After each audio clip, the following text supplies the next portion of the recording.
दक्षिणी राजस्थान का उदयपुर जिला मुख्यालय होने के कारण पड़ोसी राज्यों से भी मरीज यहां इलाज कराने आते हैं। सरकारी आंकड़ों की माने तो अब तक 56,000 कोविड मरीज मिले हैं। इनमें से 35,000 मरीजों के इलाज का श्रेय सिर्फ एक डॉक्टर और उनकी टीम के खाते में जाता है।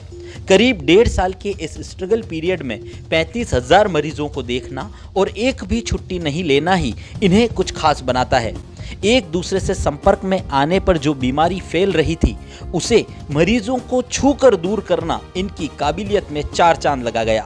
महाराणा भोपाल चिकित्सालय में कोविड इंचार्ज होने के साथ साथ हेड ऑफ यूनिट रहे डॉक्टर ओपी मीणा ने अपने अनुभव आज उदयपुर न्यूज़ के साथ साझा किए। हाँ, हम बच गए, हाँ हम जिंदा हैं, क्योंकि हॉस्पिटल में डॉक्टर्स जैसे मसीहा हैं। लेकिन कईयों के अपने चले गए और कईयों के सपने चले गए।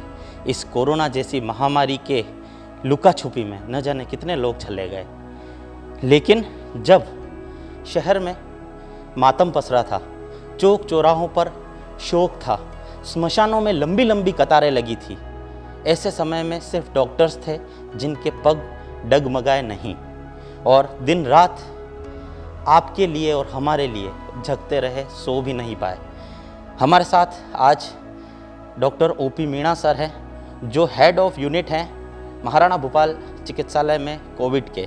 और किस तरह से हमने सुना है कि पिछले 1.5 साल में न तो सर ने एक भी छुट्टी ली है, न डे ऑफ लिया है। ऐसे में कई पेशेंट्स को जो है डॉक्टर साहब देख चुके हैं। सर से हम बात करने आए हैं आज इस विशेष प्रोग्राम में। सर से खास मुलाकात करना चाह रहे हैं कि किस तरह से इस समय को मैनेज किया। सर, स्वागत करता हूँ उदयपुर न्यूज़। धन्यवाद सर, किस तरह से मैनेज किया इस समय को, कितने पेशेंट्स आप अब तक देख चुके हैं? जी हाँ, पिछले 1.5 साल में कोरोना की महामारी के चलते एक भी छुट्टी नहीं ली, इन्हें कोई डे ऑफ लिया, न कोई आराम किया। लगातार मरीजों की सेवा कर रहे हैं, केवल एक ही उद्देश्य के साथ में कि हमारी जनता को कुछ नहीं होना चाहिए, हमारा उदयपुर बचना चाहिए, हम सब बचने चाहिए।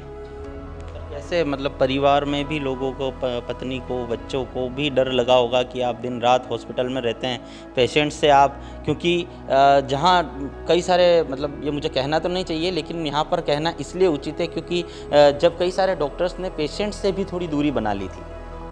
डॉक्टर्स पेशेंट्स को देख रहे थे लेकिन उन्होंने दूरी के साथ सोशल डिस्टेंसिंग का ध्यान रखते हुए भी पेशेंट्स को देखा है। वहीं डॉक्टर साहब ने पेशेंट्स को हाथ लगाकर और बल्कि अपने साथ बिठाकर उनको तसल्ली से देखा है, उससे उनका आधा व्हील पावर डेवलप हो गया। सर, क्या कहेंगे, आपको डर नहीं लगता? सर, डर लगता है, डर सभी को लगता है, पर चूँकि कर्म है हमारा, चिकित्सा विभाग के आदमी कर्म है, उद्देश्य को पूरा करना है, पब्लिक को बचाना है, चाहे कुछ भी हो, हमें कर्म पे खरा उतरना ही है, तो ही हम हमारे उदयपुर को, हमारी जनता को बचा पाएंगे।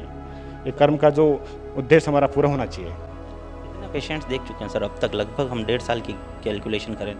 सर, पिछले 1.5 साल में 24 आवर काम कर रहे हैं, ड्यूटी कर रहे हैं कोरोना की, चाहे आउटडोर हो, चाहे इंडोर हो, चाहे ICU हो। जब पेशेंट्स आपके पास आता है तो ऐसा कहते हैं कि डॉक्टर की अच्छी भाषा से ही, चाहे वो दवा कम लिखे लेकिन एक अच्छी भाषा से जो है वो मरीज़ जो है वह ठीक हो जाता है। तो आप भी जब पेशेंट से मिलते हैं, क्योंकि मेरा भी पर्सनल एक्सपीरियंस है, जब हम लोगों को कोविड हुआ था तो हम भी सर के पास ही आए थे और उसके बाद खैर ऊपर वाले को जो मंजूर था, मैंने अपने पिता को तो खो दिया, लेकिन सर का जो ट्रीटमेंट था और सर की जो स्पिरिट थी, ये देख के ही आज मैं सर के पास फिर से आया हूँ। आपको सर उन पेशेंट से क्या कहना चाहेंगे, उन लोगों से क्या कहना चाहेंगे जो कोविड पेशेंट को देखकर दूर भागते हैं? दूरी रखना ज़रूरी है लेकिन सावधानी पूर्वक और अपना फ़र्ज़ निभाते हुए क्या करना चाहिए? कोरोना से दूरी रखना बहुत ज़रूरी है। नॉर्म्स में है सोशल डिस्टेंसिंग, लेकिन इतनी दूरी भी नहीं कि मरीज़ और दुखी होकर भाग जाए और बीमार आदमी और बीमार हो जाए, मर जाए। दूरी एक मेंटेन करना बहुत ज़रूरी है, डिस्टेंसिंग को मेंटेन बहुत ज़रूरी है, पर उससे इतने प्यार से अपन बोलें कि पेशेंट का कॉन्फिडेंस अपन गेन करें और सारी बातें बता के उसका प्रॉपर इलाज हो सके, तो ही अगले मरीज़ की जान बचेगी। सर, आपके घर पे जैसे पत्नी ने, बच्चों ने कभी ऐसा नहीं कहा कि आप पापा छुट्टी ले लो या आप हमारे साथ भी समय बिताओ? दिन रात पेशेंट्स को आप देखते थे, उस समय परिवार को और पेशेंट्स को, अपनी ड्यूटी को कैसे मैनेज किया? बच्चों ने, परिवार ने, सबने कहा छुट्टी लो, हमें बहुत डर लग रहा है, बहुत खतरनाक ड्यूटी है, अगर आपको हो गया तो हमारा क्या होगा। लेकिन कभी भी मैंने इस बात पर ध्यान नहीं दिया। मेरे को केवल मेरा कर्म दिख रहा था कि मेरे को कैसे भी करके खरा उतरना है, जनता को बचाना है, उदयपुर को बचाना है, यही मेरा मूल उद्देश्य है। सर, आप जैसे डॉक्टर्स की वजह से ही आज मैंने कहा था पहले भी कि आप और हम जिंदा हैं। और जाते जाते अंतिम सवाल में सर एक चीज़ और पूछना चाहूँगा, जिस तरह से तीसरी लहर की आशंकाएं जताई जा रही है, प्रेडिक्शंस लगाए जा रहे हैं कि बच्चों के लिए घातक साबित हो सकती है, डेल्टा वेरिएंट आने वाला है, तो उसको लेकर किस तरह की तैयारी हॉस्पिटल्स में हम लोगों ने कर ली है, प्रशासन ने, डॉक्टर्स ने, और क्या प्रिकॉशन लोगों को रखने चाहिए, और उसके बारे में क्या कहना चाहेंगे थर्ड वेव के कारण? जी हाँ, थर्ड वेव आने वाली है, आने की पूरी आशंका है। और ये थर्ड वेव जो आने वाली है, इसमें डेल्टा वेरिएंट बहुत हावी होगा। ये डेल्टा वेरिएंट अब तक संसार के करीबन 98 कंट्रीज में फैल चुका है। और सबसे बड़ी बात यह है कि जो डेल्टा वेरिएंट थर्ड वेव करेगा, ये बहुत ही संक्रामक है, बहुत ही इन्फेक्शियस है, और जो सभी एज ग्रुप के मरीजों को इन्फेक्ट करेगा, आमतौर पर बच्चों को ज़्यादा करेगा। तो इससे बचने के लिए हमें ये बहुत आवश्यक है कि हम वैक्सीन लगवाएं टाइम पे, डिस्टेंसिंग मेंटेन करें और मास्क का प्रॉपर यूज़ करें। मास्क बहुत बड़ी चीज़ है, वैक्सीन बहुत बड़ी चीज़ है। इनको ऐसा करने से थर्ड वेव से लड़ना बहुत आसान होगा। और तैयारी किस तरह की सर हम लोग कर चुके हैं हॉस्पिटल? हमारी तैयारी बहुत युद्ध स्तर पर चल रही है, बहुत बड़े बड़े आईसीयूज़ का निर्माण चल रहा है, इंडोर कैपेसिटी बढ़ रही है, और हमारे पास सब चीज़ है लड़ने के लिए, थर्ड वेव से निपटने के लिए। कहीं कोई कमी नहीं है, हम तैयार हैं, मुस्तैद हैं पूरी तरह से। जिस तरह से प्रेडिक्शन लगा रहे हैं कि बच्चों के लिए ये खतरनाक साबित हो सकती है, तो क्या बड़ों को तो इन्फेक्ट करेगी ही करेगी, लेकिन बच्चों को जब ये इन्फेक्ट करेगी तो बच्चों को कैसे बचाएंगे इससे?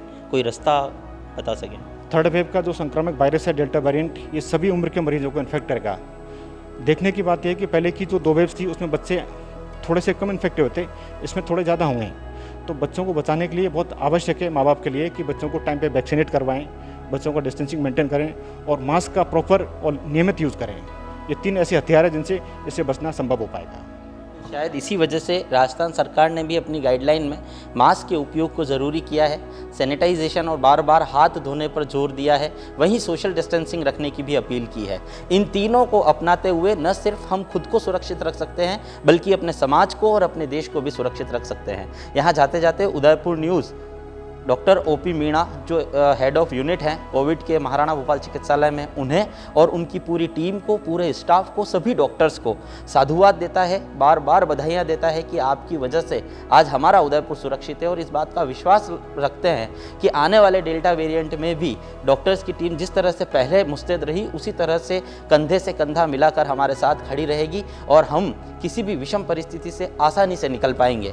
यहाँ जाते जाते एक बात और अंतिम कहना चाहूँगा इन सभी डॉक्टर्स के लिए कि ना ही कोई दर्द, ना ही कोई आराम, बस अपनी ज़िंदगी इस देश के नाम।